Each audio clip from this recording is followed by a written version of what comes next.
Soy médico epidemiólogo, especialista en la epidemiología de las enfermedades infecciosas y en medicina preventiva. Trabajo en el Hospital Clínico y soy profesor también de la Universidad de Barcelona. Todos estamos preocupados, todos estamos siguiendo esta nueva enfermedad, esta epidemia, por este nuevo coronavirus. La enfermedad le hemos puesto un nombre difícil, COVID-19, y todos estos días veis noticias, veis reportajes en la tele, hay mucha información, quizá demasiada información, y lo que intentaremos hoy es responder algunas preguntas o dudas que podáis tener, como tenemos nosotros también, al respecto de esta enfermedad. Aprovecho para saludar a las personas que nos están siguiendo también a través de la web de La Vanguardia, y vamos a empezar introduciendo unas cuantas preguntas y dudas que nos han llegado, en este caso, a través de las redes sociales del Hospital Clínico, a partir de uno de los pacientes, de Neil, al que no sé si me estará viendo ahora, pero que seguro que nos verá. Aprovecho para saludarlo. No nos hemos visto personalmente, él está aislado, yo estoy fuera de momento, con lo cual no tenemos contacto visual. Pero bueno, él también nos está siguiendo y también podéis enviarnos preguntas en directo a través del chat de YouTube. Vamos a empezar con las primeras preguntas, si os parece. Un segundo, porque hay bastantes y vamos a intentar agruparlas con las que tenemos, ¿no? Hay todo un grupo de preguntas que hacen referencia a aquellos pacientes o personas que tienen algún tipo de enfermedad que se consideran, en algunos casos acertadamente, en otros quizás un tanto más dudoso, digamos los grupos de riesgo o personas vulnerables, ¿no? Uno de ellos nos pregunta que todas las indicaciones, todos los carteles, todas las informaciones van dirigidas a personas que no tienen riesgo. Y en este caso, ¿qué pasa con las personas que tienen riesgo?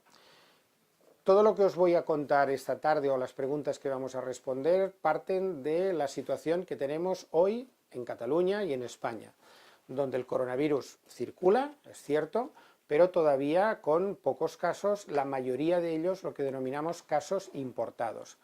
Estamos en lo que denominamos la fase 1 de la enfermedad. Todas las recomendaciones son para esta fase.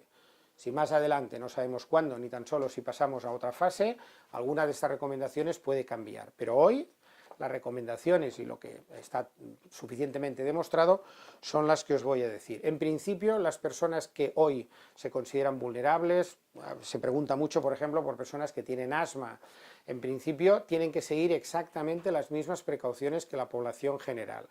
Únicamente en el caso, por ejemplo, que una persona que tuviera una de estas enfermedades tiene que ir, por ejemplo, a urgencias del hospital, ya de entrada le preguntarán si tiene alguna de estas condiciones y si tiene que esperar mucho rato, por ejemplo, en la sala de espera, le recomendarán que se ponga una mascarilla. Esto ya lo hacemos normalmente, no por el coronavirus, sino porque estamos todavía en una fase de bajada de la epidemia de gripe. Por lo tanto, el mensaje es: hoy las personas más vulnerables no se tienen que preocupar más que los demás, tienen que seguir las mismas precauciones en las condiciones normales. La siguiente pregunta hace referencia a una hipótesis. Suponiendo que alguna de estas personas contrajera la enfermedad, que puede ser, obviamente, ¿tiene más peligro?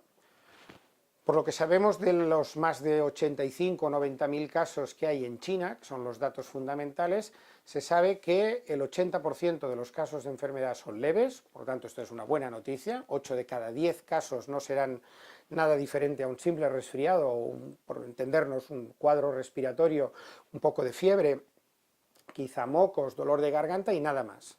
Habrá un 15% que quizá tendrán algún problema más, a lo mejor tienen dificultad a respirar o pueden hacer una infección pulmonar, una pulmonía. Y solamente habrá un 3 o un 5% en los cuales esta pulmonía puede ser realmente grave y estos lógicamente requieren una atención especial. ¿Quién hace más complicaciones? ¿Quién tiene las formas más graves de enfermedad? Cualquier persona puede tenerlas, pero la mayoría de los casos descritos en China que se complican o que tienen estas formas graves corresponden a personas de más de 60 años de edad y especialmente a personas de más de 80 años de edad, por lo tanto a partir de los 60 más riesgo. Yo tengo 63 años, por lo tanto también más riesgo. Personas que sufren enfermedades cardiovasculares, problemas del corazón, insuficiencia cardíaca, problemas respiratorios, insuficiencia respiratoria, enfermedad pulmonar obstructiva, lo que llamamos la bronquitis crónica, el enfisema, etc. Y después, algo menos, personas que ya tienen otras enfermedades que también, desafortunadamente, les colocan en una situación de un poco más riesgo para la gripe o para otras infecciones. Estamos hablando de personas con diabetes, insuficiencia renal, trasplantados, inmunodeprimidos, etc. Este es el grupo que tiene más riesgo de desarrollar una complicación, pero recordar, las complicaciones se presentan, o las formas graves de enfermedad, en un 15% de los casos. Los números están a favor de que la enfermedad sea leve, pero es cierto que este 15% es más frecuente en las personas que tienen estos factores de riesgo. Yo creo que hay, más o menos, hay preguntas que son repetitivas sobre esto, por lo tanto, todo tipo de enfermedades o varias de estas enfermedades, que hay muchas, hay que tenerlas más o menos en cuenta, y en caso de duda, pues le preguntáis al médico, pero insisto, hoy las precauciones hay que tener las mismas, y si queréis, como seguro que sois un poco más conscientes del riesgo que tenéis, pues aumentar un poco estas precauciones. ¿Qué significa? Si yo me lavo las manos 2 veces, pues las personas con esto 4. Si tengo cuidado de no estar en sitios donde hay mucha gente tosiendo, pues vosotros fuera, para entendernos. No es más complicado que esto, ¿no? Segunda parte, esta también es una parte muy interesante, aunque afortunadamente ya veréis que bastante fácil de resolver. Embarazo, Como decimos siempre, felicidades a las que estén embarazadas, esto es una muy buena noticia.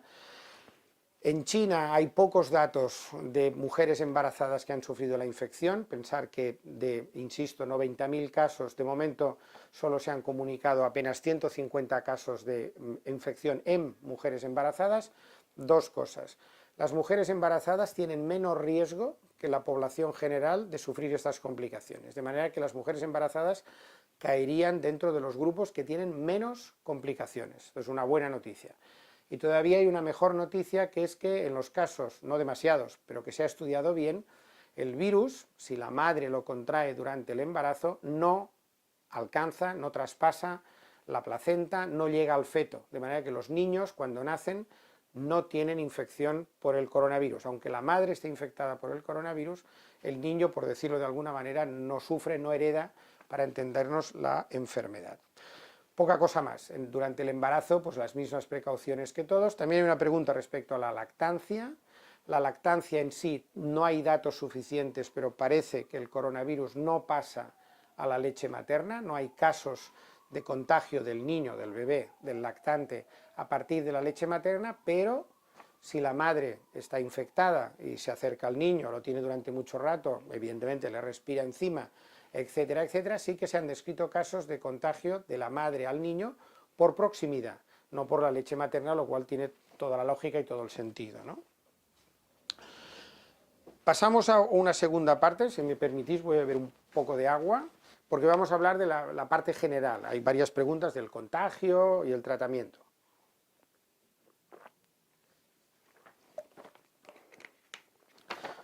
Vamos allá. ¿Cómo se contagia el virus? Lo hemos repetido muchas veces. Este es un virus respiratorio. Cuando yo hablo, genero un aerosol, una pequeña nube de partículas en las cuales hay saliva, moco procedente de mis vías respiratorias, y si yo tengo la infección, es posible que en este aerosol, en esta especie de spray, hayan partículas con el virus. Este aerosol flota 1 metro, 1,5 metros por delante de mí y cae, digamos, por la gravedad y por la humedad, al suelo o a la superficie de la mesa. Si tú estás delante de mí y estás respirando parte del aire que yo estoy exhalando, puede ser que inhales alguna de estas partículas y puede ser que acabes contagiado. Esta es una forma habitual de contagio, estar muy próximo, cara a cara, respirando el aire que una persona infectada puede estar lanzando, digamos, en esta nube. Como esta nube no recorre gran distancia, por eso siempre recomendamos esa distancia, entre comillas, de seguridad de 1,5 metros, 2 metros, porque la nube, para entendernos, ya cae al suelo, ya no tiene esta capacidad de llegar por esta vía, digamos, del aerosol. ¿Qué pasa con el aerosol que se ha depositado encima de la mesa? Que yo lo puedo tocar con las manos, aquí hay partículas de saliva mías y puede que haya alguna contaminada, yo lo toco con las manos y si me lavo las manos se acabó la historia, fin de la pregunta. Si no me lavo las manos y no me toco nada más que, por ejemplo, la piel, la cara o el pantalón, tampoco pasaría nada.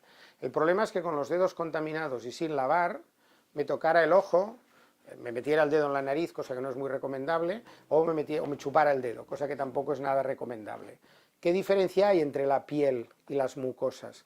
La mucosa de la conjuntiva, la mucosa de la nariz, la mucosa de los labios sí que permiten que si hay virus en las manos o en los dedos entren y a lo mejor te acabas contagiando. Solución fácil: lavado de manos, limpieza de las superficies, lavado de manos. Con esto reducimos notablemente la capacidad de contagiarnos a partir de superficies contaminadas. ¿Cuánto tiempo sobrevive el virus este en las superficies? Si no hacemos nada, mucho tiempo. Este en concreto no se sabe, pero sus primos hermanos pueden resistir días en la superficie bajo determinadas condiciones de temperatura y de humedad. Pero todo esto pierde sentido con la siguiente cosa que os voy a decir: si se limpia, se acabó. De manera que da igual el tiempo que sobreviva encima de la mesa. Evidentemente, si no limpiamos la mesa en 7 días, a lo mejor el virus persiste. Pero si después de estar aquí hablando se pasa cualquier producto de limpieza normal, el virus desaparece. Y además, aunque esté sucia, si lo tocamos y nos lavamos las manos, también da igual. Por lo tanto, persiste, para entendernos, si no somos muy limpios o muy pulcros y no limpiamos ni nos lavamos las manos, cosa que parece poco razonable en cualquier caso y menos ahora, ¿no? ¿Sirven las mascarillas para prevenir el contagio? Muy importante, hay una especie de psicosis de mascarilla, y esta psicosis de mascarilla es comprensible porque todas las imágenes que habéis visto de China, donde la situación es muy distinta, pensar en una ciudad donde hay 75.000 casos de infectados, como es Wuhan, donde se han puesto unas medidas de aislamiento y de cuarentena muy estrictas, y donde se ha recomendado a la gente, vista la gran cantidad de circulación del virus, que lleven mascarilla. Esto es China. Hoy, aquí, en Cataluña, en España, solamente tienen que llevar mascarillas las personas que atendemos o que atienden a los pacientes en los cuales sospechamos esta enfermedad. ¿Por qué? Porque les hacemos varias pruebas en las cuales precisamente lo que intentamos para obtener una muestra es que se genere este aerosol. Nosotros vamos a buscar el virus y por lo tanto tenemos que estar protegidos, porque lo que estamos precisamente es intentando capturarlo, por decirlo de alguna manera, con los frotis. Y las únicas mascarillas que protegen son las que ajustan bien a la cara, y esto es toda una técnica que los sanitarios saben, y dos, las mascarillas que llevan filtros de protección. Las mascarillas de los cirujanos, las mascarillas que parecen un Kleenex con dos gomas, ayudan a que si yo respiro virus y yo estoy infectado, estos virus no salgan tanto al exterior. Y también es cierto que protegen algo de lo que pueda entrar, pero no protegen porque no tienen filtro y porque no ajustan bien. De manera que, volvemos a la misma comparación, entre llevar una mascarilla quizá mal puesta, de estas quirúrgicas, o no todo el rato bien ajustada, o lavarse las manos bien, vas a evitar muchas más veces el contagio lavándote las manos que no llevando una mascarilla. Siguiente pregunta. Creo que os lo habéis estudiado bastante bien, porque las preguntas tienen tela, también nosotros tenemos dudas a veces, ¿no? ¿Las personas que superan la enfermedad quedan inmunes? Respuesta: no lo sabemos. Respuesta probable: otros coronavirus dejan inmunidad corta, quizá 6 meses, quizá 1 año, no a gran tiempo por delante, o sea, no te quedas inmune toda la vida. Aunque no lo sabemos, por lo tanto, con este coronavirus, la hipótesis de trabajo es que seguramente generamos cierta inmunidad, puede que no volvamos a pasar esta infección, pero puede que esto solo nos dure una temporada. Para entendernos, se parecería un poco a la gripe, que cada temporada vamos cambiando un poco y no nos dura demasiado la inmunidad. Siguiente pregunta: ¿qué mortalidad tiene por ahora? Es muy importante esta pregunta, sobre todo por la última frase, por ahora. Por ahora significa que tenemos datos de una zona donde ha habido una gran epidemia y donde el sistema sanitario ha estado muy apretado, Wuhan, provincia de Hubei, con mortalidades que van del 2 al 3%. Pero en el resto de China y en el resto del mundo esta mortalidad es del 0,7%. Probablemente, no lo sabemos, pero la mortalidad se puede quedar alrededor del 1%. Y aquí hay dos cosas muy importantes. A partir de los 60 años el riesgo de mortalidad es más alto y a partir de los 80 años es mucho más alto. Por debajo de los 60 años y especialmente por debajo de los 30, 25, 15, 18 años, esta mortalidad es muy baja, tan baja como un 2 por 1000, fijaros, 2 por 1000 frente a un 1% en general, y en algunos casos, si es muy mayor, puede llegar al 14%, ¿no? Es posible haberlo pasado sin saberlo, seguro, no nos cabe la menor duda. Esto no tenemos todavía suficientes estudios, pero es cierto que hay personas que no se habrán enterado. Ahora no lo podemos saber porque no hacemos estas pruebas, pero el día de mañana se pueden mirar anticuerpos en sangre y nos llevaremos sorpresas de mucha gente que tendrá anticuerpos positivos, es decir, habrá hecho una defensa frente a una infección que no recuerda haber pasado ni le dio ningún síntoma. Vamos con la segunda hoja. Nos quedan dos, vamos bien, ¿eh? Después de salir del hospital puedes volver a hacer vida normal. Hombre, solo faltaría. Es decir, yo creo que el día que sales del hospital lo primero que haces es que te vas a pasear durante mucho rato por el campo y por el aire y te quedas muy aliviado. Por supuesto que puedes hacer vida normal, quizá en algunos casos estás un poco, digamos, más fatigado, llevas muchos días ingresado y en algunos casos es posible que intentaremos dar las altas lo antes posible y a lo mejor para evitar, digamos, meter la pata y que todavía puedas tener algún poco de virus, te recomendamos que los primeros días no hagas vida social o que te quedes más bien en casa, lo mismo que hacías en el hospital en casa. De momento no lo hacemos, pero es posible que lo tengamos que pensar. Hay otra pregunta aquí que tiene que ver con la gripe. Esto es importante porque esta ha sido una comparación que hemos utilizado, o varias preguntas, perdón, que tienen que ver con la gripe. Es una comparación que hemos utilizado mucho, ¿vale? Hemos utilizado mucho y como todo, hay cosas que se parecen y cosas que son muy distintas. Por lo tanto, hay que tener cuidado cuando hacemos estas comparaciones.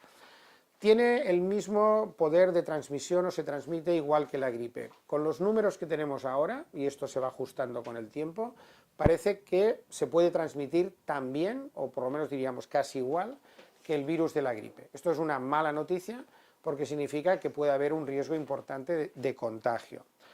¿Cómo diferenciar gripe común de coronavirus? Clínicamente es difícil, la gripe da fiebre muy alta, da una sensación de trancazo muy importante, da un dolor de cabeza tremendo. El coronavirus parece que las formas leves es incluso mucho más leve que esto.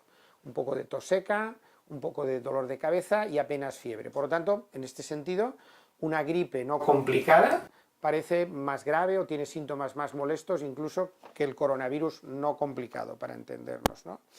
¿Es más grave que la gripe común? Esta es una pregunta muy importante y voy a intentar explicarla de forma corta. La mortalidad global del coronavirus es del 1%. Una de cada 100 personas que tiene la gripe común, perdón, que tiene el coronavirus, disculpas, una de cada 100 personas que tiene coronavirus, estadísticamente fallece, uno por cada 100. La gripe común para toda la población, esta cifra del coronavirus es para toda la población, la gripe común para toda la población que tiene gripe, esta mortalidad es del 0,1%. Es 10 veces más pequeña, es mucho menos mortal la gripe común que el coronavirus, excepto para los casos complicados. Si hablamos de casos complicados de coronavirus y casos complicados de gripe, entonces la mortalidad se parece bastante. Es importante pues distinguir que no es exactamente la mortalidad de la gripe, la mortalidad de la gripe general es más baja, la mortalidad del coronavirus global es más alta, pero cuando hablamos de casos complicados la mortalidad probablemente se iguala. Creo que tenemos una pregunta en este sentido. Y bueno, están llegando bastantes preguntas, pero bueno, la primera, para poner un poco de orden, es si es posible la transmisión por vía sexual. No hay datos de esta transmisión por vía sexual, no hay datos todavía para pensar si hay virus viable en el semen, por ejemplo, etcétera, pero si hacéis una pequeña abstracción es muy fácil de entender. Normalmente, si uno mantiene relaciones sexuales con una persona, está relativamente próximo a ella, y por lo tanto la capacidad de transmitirlo por la saliva, el aliento y todo esto, pues sigue siendo importante. Por lo tanto, aquí no hay posibilidad, o parece que es raro, que se transmita por vía sexual, no hay datos, pero hay un mecanismo mucho más eficiente que es transmitirlo directamente por la respiración o enfrente uno del otro. También nos están, y lo incluyen en las preguntas, pero están llegando muchas cuestiones sobre el tema de los viajes, si hay que cancelar viajes, no hay que cancelar. Sí, están aquí, no sé si quieres, porque nos están llegando justo en este momento, pero no sé si que te... Preguntas, pero en general. Sí, los viajes en general, vale. sí. Es difícil y además es una decisión que tiene que tomar cada uno. En principio, la Organización Mundial de la Salud indica que no deben restringirse los viajes, no hay razón para restringir los viajes. La prudencia ahora aconsejaría que viajar a aquellos países o aquellas zonas del mundo donde tienen una transmisión importante del coronavirus no tiene mucho sentido por dos motivos. Uno, vas a ir a un sitio donde sabes seguro que está circulando el virus, y segundo, en general, este sitio, para entendernos, está patas para arriba. Es decir, no hay turismo, está todo cerrado, etcétera, etcétera, etcétera. Por lo tanto, no parece muy razonable. Hoy en día, vamos, a mí me ofrecen mañana un billete para ir a Wuhan, y si no es por mi interés como epidemiólogo, no tiene ningún sentido, no voy a hacer nada, no me van a dejar ni moverme, ¿no? Estos son los viajes a las zonas de más transmisión de la enfermedad que hay que ir consultando y que además son zonas muy precisas, tampoco no hay demasiados países en esta situación. A partir de aquí los países hacen luego lo que les da la gana. Hay países que han decidido pues, que no dejan entrar a no sé quién, que cuarentenan a los que vienen de no sé dónde. A partir de aquí yo diría viajes normales, consultando bien cómo está la situación y viendo qué dice el país de destino, diciendo aquí no pasa nada, pueden entrar, no hay ningún problema, pues uno los puede mantener. Si se pueden aplazar y uno puede ganar tiempo y da igual ir ahora que dentro de 5 meses es una zona dudosa, pues la prudencia también aconsejaría no desplazarse. Los aeropuertos, los puertos, las conexiones siempre son una fuente de riesgo, pero lo son hoy, y lo fueron ayer y lo serán mañana. Hay gente que viene de todo el mundo, que sabemos que tiene alguna infección, otros que no lo sabemos, y por lo tanto las medidas normales de higiene y limpieza, quizá extremar un poco el lavado de manos en los aeropuertos, donde se junta mucha gente, nos sentamos en sillas, tocamos la mesa del restaurante, etcétera, etcétera, pues te lavas las manos más veces, te metes en el avión y a disfrutar del viaje si vas a un sitio en el cual aparentemente no hay problemas, ¿no? También, bueno, comentan si para viajar en España se aplica, me imagino que lo mismo. Igual. En España, afortunadamente, todavía estas medidas son más sencillas, es decir, que no hay problemas en este sentido, no hay ninguna restricción de viaje a ningún sitio, salvo una pequeña excepción, que ya sé que para la mayoría de los que nos están escuchando quizá no aplicará, los profesionales sanitarios. Los profesionales sanitarios, desde ayer y hoy, se nos ha pedido de una manera suficientemente contundente para decir hagan esto, es decir, que no viajemos a congresos, reuniones, citas, meetings, ni en España ni en el extranjero, no por nada, sino simplemente porque nos juntamos muchos y si allí hay alguna infección o algo, al volver, probablemente quizá alguno está contagiado y esto significa que tengo que dejar de ir a trabajar, tengo que dejar de hacer de médico, tengo que dejar de hacer de enfermera, porque puedo tener un riesgo de transmitir el virus a mis pacientes. Claro, si esto pasa con mucha gente, estamos perdidos, nos quedaremos sin la gente que nos tiene que cuidar. Por lo tanto, se nos ha pedido, y evidentemente solo faltaría, unos más contentos y otros más disgustados, vamos a seguir todas estas recomendaciones y los profesionales sanitarios no vamos a viajar en las próximas semanas o meses. Si me permitís, para mí un alivio, porque con el trabajo que tenemos aquí, mucho mejor no desplazarse, o sea que encantado. Vale. Bueno, luego hay preguntas mucho sobre bebés, niños, pero si quieres, como hay un apartado de niños... Hay uno de niños, sí, al final. Sí, si quieres lo dejamos para... ¿Sigues tú o sigo yo? Sigues tú. Sigo yo. Vale, medidas de prevención. Ya lo hemos dicho, lo de las medidas generales, el colegio hay otro después. Aquí hay una pregunta importante, muy importante más que nada por el concepto. Dice, debe ser una madre, entiendo, ¿no? Dice, me da miedo llevar mis niños al colegio, tienen pocos años, porque allí es imposible controlar de forma estricta la higiene. Vale, correcto.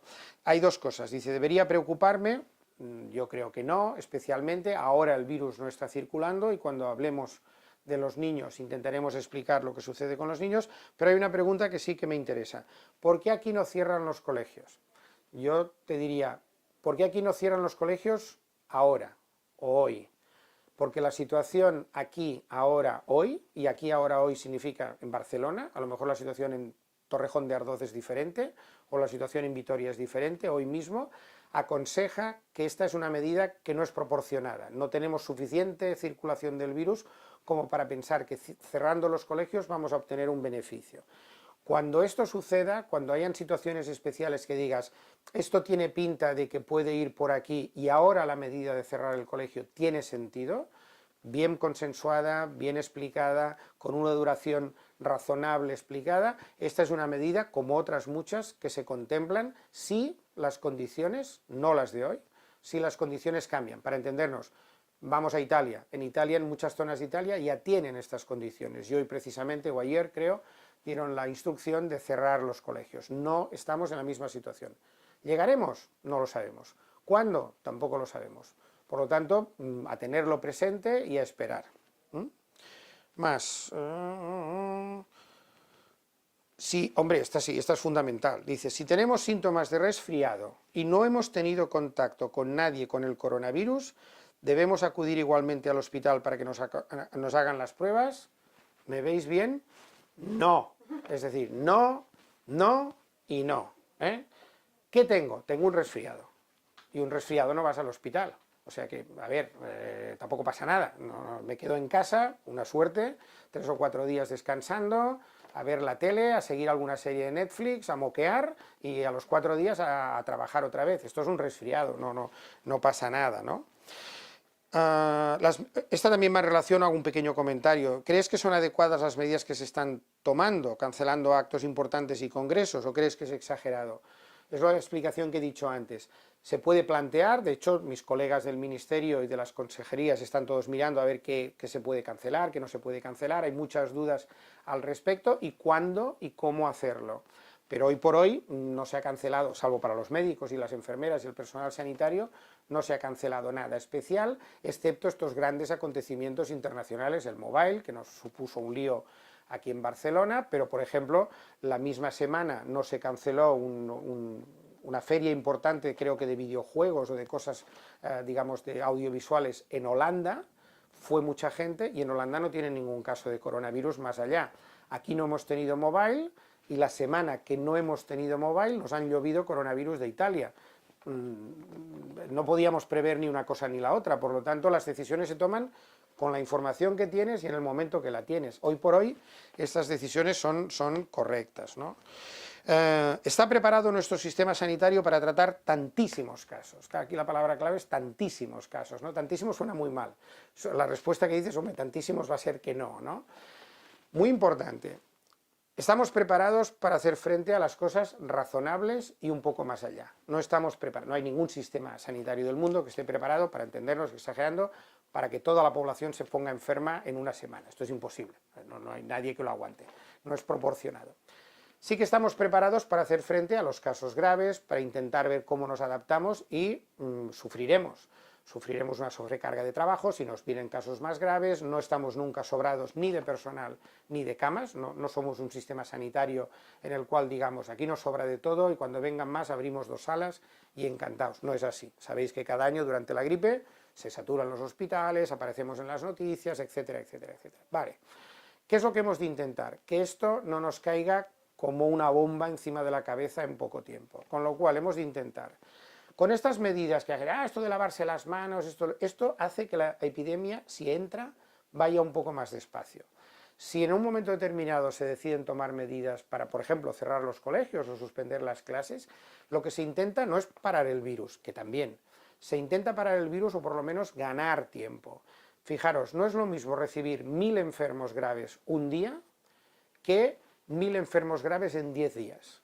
100 enfermos graves cada día los podemos aguantar, para entendernos. 1000 enfermos el primer día es imposible. Con lo cual, cualquier cosa que retrase, cualquier cosa que nos permita respirar más, es absolutamente beneficiosa para todos. A partir de aquí, pues intentaremos resolverlo de la mejor manera posible. Final, hay un grupo de 3-4 preguntas que dice cómo afecta el virus a los niños. Bien, los niños se ven poco afectados, es decir, es un grupo de población que parece que sufre menos que la población general estos virus, esto es una buena noticia.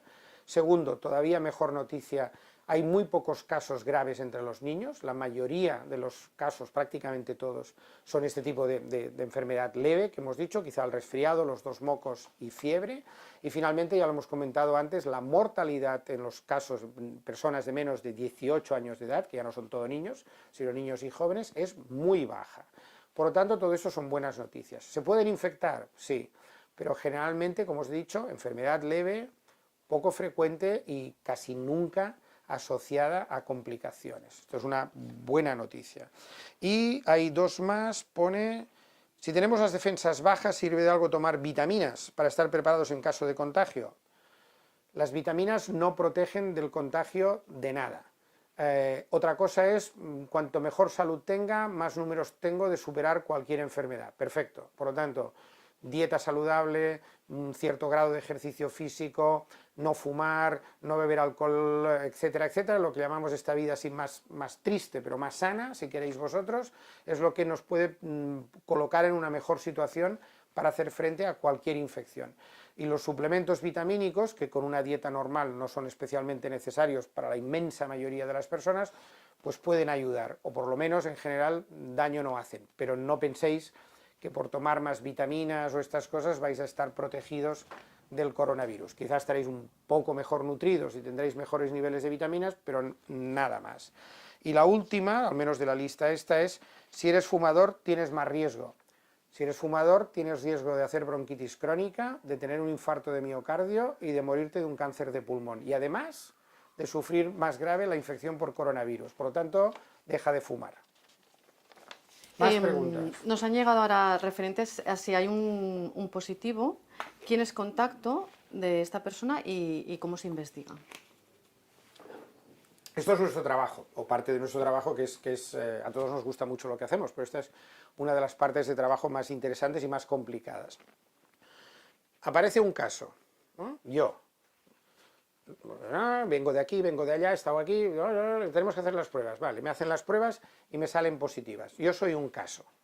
Entonces me preguntan, ¿desde qué día o en los 5 o 7 días antes del caso, con quién ha estado usted y qué ha hecho? Y estos son los contactos, la investigación de contactos. Es una investigación de detective, es decir, hay que saber con quién has estado, cuánto tiempo has estado, qué tipo de relación has tenido. Mire, me senté en un autobús para hacer un trayecto de 4 paradas, olvídate. He estado en una reunión con 2 colegas en la misma habitación discutiendo un proyecto de investigación 4 horas. ¿Quiénes son estos 2 colegas? Estos miraremos qué son. ¿Con quién vive usted? Pues mire, con mi mujer. Pues su mujer también es un contacto porque ha estado muchas horas en casa con usted. Estos que tienen un contacto que llamamos próximo, es decir, cercano, y prolongado, y esto no tiene una definición a veces fácil, pero bueno, próximo y prolongado, es los que les ponemos, después de valorarlo en cada caso, la etiqueta de contacto. Muy importante, el único que está enfermo soy yo, el caso. El contacto, en principio, está sano como una manzana, pero ha tenido contacto conmigo. Por lo tanto, ¿qué le digo? Oiga, no se me despiste por ahí, no se me vaya de viaje o avíseme dónde está, porque si lo he de seguir tengo que saber dónde está. Segundo, intente hacer una vida en la cual no se mezcle con mucha gente, si puede quédese el mayor tiempo en casa, no vaya a reuniones multitudinarias, no me vaya al gimnasio, no me vaya al cine, no vaya a cantar a la coral y vaya soltando alguna cosa, que no tiene nada, está sano, pero es por prevención para que no aparecieran más contactos en caso de que desafortunadamente este contacto enfermara, que no es el caso, pero de entrada está sano y puede hacer una vida normal, con ciertas restricciones, más bien, digamos, semi-aislarse o prácticamente aislarse. ¿Puedo bajar a la calle a comprar el periódico? Puede bajar a la calle a comprar el periódico, vuelve a subir y no pasa nada. Vale. Atención, que esto es muy importante. Esto es el caso, y esto hemos quedado que eran mis 2 colegas que han estado conmigo en la reunión y mi esposa. Estos son contactos. Mi mujer se ha reunido con otra persona y esta persona sabe que mi mujer es un contacto. La tercera persona se pone nerviosa. Me han dicho que la mujer del doctor Trilla, que el doctor Trilla está enfermo, ¿qué tal? El contacto de un contacto de mi mujer no es un contacto, solamente son los que han tenido contacto conmigo. Por lo tanto, estas personas que están identificadas y a las que se les recomienda hacer determinadas cosas y dejar de hacer determinadas cosas son los contactos. 14 días, si ninguno desarrolla síntomas, no se les hace ninguna prueba. Si alguno desarrolla síntomas durante estos 14 días, se hace la prueba y si sale positiva un contacto, volvemos a empezar. El contacto se convierte en caso y todos sus contactos, entonces sí, que son contactos y volvemos a empezar. Es un poco complejo, pero es así como trabajamos. Y si conseguimos reconocerlos, identificarlos y aislarlos, la probabilidad que tenemos de que esto se extienda es menor. Y este es nuestro objetivo de trabajo en esta situación. Detectar los casos, identificar los contactos, aislarlos para evitar que haya más posibles contactos e intentar que las cadenas de transmisión, hoy por hoy, se mantengan relativamente reducidas. Un trabajo complicado, muy difícil a veces de llevar a la práctica, que supone mucha molestia para las personas, para los contactos, que supone alarma en las familias, que supone alarma en las empresas. Para un hospital es un desastre desde este punto de vista, porque todos los contactos, por definición, como os he dicho antes, se quedan sin trabajar durante 14 días porque tratamos pacientes, con lo cual un lío, pero es lo que hay que hacer en estos momentos. Luego hay muchas personas que se desplazan en transporte público y están varias horas, ¿no? Sea metro, autobús, tren, lo que sea. Entonces, preguntan si tienen que tomar alguna precaución especial, sobre todo en las horas punta. Es una buena pregunta. Evidentemente, la respuesta, vamos un poco a lo que decíamos hasta ahora. Ahora, aunque es posible que haya alguna persona con coronavirus que esté circulando y que no lo sepamos, esto es obvio que puede ser así, la circulación no es todavía, y a lo mejor no lo es nunca, ojalá, pero no es todavía masiva. Por lo tanto, el riesgo de contagio es relativamente bajo. Medidas de carácter general. El transporte público abarrotado, sé que es muy difícil, pero hay que mantener la calma, intentar cada uno de nosotros, por ejemplo, si estornudamos, hacerlo de la forma esta tan curiosa que nos han explicado, intentar estornudar en el antebrazo, lavarnos las manos en cuanto lleguemos a casa, intentar no, por ejemplo, después de tocar las barras o los asientos del metro y todo esto, lavarse las manos y tener paciencia. Y evidentemente, si vemos un viajero que inconscientemente o conscientemente no para de toser, no para de estornudar, pues yo aconsejaría alejamiento rápido del señor 2 metros, cambiar de vagón y a otra cosa mariposa. Pero fijaros en una cosa, es decir, va a depender más de la actitud de cada uno de nosotros, es decir, no pensemos si me puedo contagiar, vamos a pensar si puedo contagiar. Por lo tanto, si reducimos esta sensación de que vamos todos estornudando, tosiendo, etcétera, etcétera, cada uno de nosotros lo hace bien, no lo evitaremos, no lo conseguiremos al 100%, pero mejoraremos bastante las posibilidades de poderlo controlar. ¿Vale? Pues muchísimas gracias, creo que hemos completado prácticamente el tiempo que teníamos dedicado. Si me permitís una frase para terminar. Primero, gracias a todos. Segundo, de nuevo, un saludo especial a Neil, creo que nos está ayudando mucho en su labor esta de difusión a través de las redes. Dos cosas. Hay que intentar hacer las cosas más sencillas y la mejor protección. El lavado de manos, la higiene, esta que explicamos. Segundo, no hay que tener miedo. No hay que tener pánico, miedo tenemos todos, pero no hay que entrar en pánico, número uno, hay que hacer las cosas bien.